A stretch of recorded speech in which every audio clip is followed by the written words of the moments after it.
এই বালতাল আজকে মঙ্গলবার 4 জুলাই 2023 দেখতে পাচ্ছেন আমরা ভোর 5:30টায় বালতাল থেকে বেরোচ্ছি। দেখুন বালতালের সিনারি, আপনারা আসলে বালতালের রাস্তা দিয়ে দেখতে পাবেন।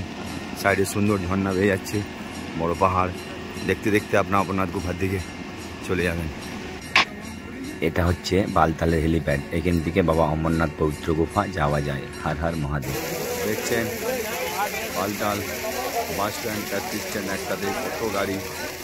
এখানে যাত্রীদের জন্য বাসে নগর অব্দি পারবে। দেখছেন কত সুন্দর জায়গা, দেখে মন ভরে যাবে। এখানে আমরা 6টা থেকে 1 ঘন্টা হয়ে গেল দাঁড়িয়ে আছি পার্কিংয়ে। এখান থেকে আমাদেরকে নিয়ে যাবে কনভয় করে, নিয়ে যাবে শ্রীনগর। দেখতে পাচ্ছেন সোনমার্গ, দারুণ একটা সিনারির জায়গা। মনে হবে যেন সিনারির মধ্যে দাঁড়িয়ে আছি।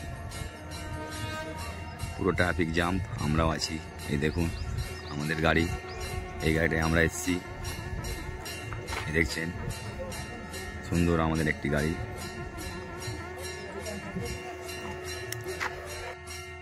এখান দিয়ে আমরা বেরিয়ে পড়লাম গাড়িয়ে করে মা ক্ষীর ভবানী মাতার মন্দির, যেখানে আপনারা কাশ্মীর অমরনাথ যাত্রা আসলে ক্ষীর ভবানী মাতার মন্দির দেখবেন, কারণ ওই মন্দিরটা সবসময় খোলা থাকে না, রাস্তা সবসময় খোলা থাকে না।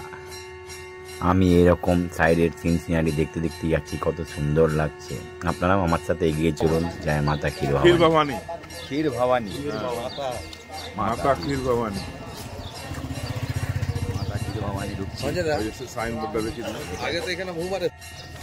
আমরা ক্ষীর ভবানী মাতার মন্দির দেখেছি, দেখতে পাচ্ছেন কত সুন্দর।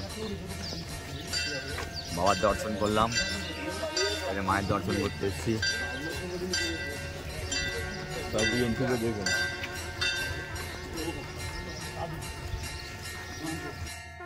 আমরা আসার পথে মা ক্ষীর ভবানী মাতারও দর্শন পেয়েছি। আপনারাও আমার সাথে করবেন। আপনারা সাইডে সিনারি দেখুন, কত সুন্দর সিনারি। কাশ্মীরে কত সুন্দর জায়গা, কত সুন্দর সিনারি, না দেখলে আপনাদের মন ভরবে না।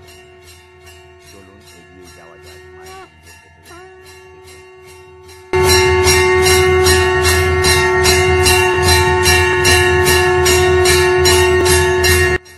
দেখতে পাচ্ছেন ক্ষীর ভবানী মাতার মন্দির কাশ্মীরে। এখানে আমরা একটু ক্ষীর খেলাম, দারুণ ক্ষীর ভোগ, মাতার ক্ষীর ভোগ। দেখছেন মাতার মন্দির সুন্দর, কত সুন্দর। আপনারাও কাশ্মীর আসলে দেখতে পাবেন, বাবার দর্শন করবেন, আমাদের দর্শনও করে যাবেন। যাই বলে যাই ক্ষীর ভবানী মাতা। দেখছেন মা ক্ষীর ভবানী, ভেতরটা আপনাদেরকে দেখাচ্ছি।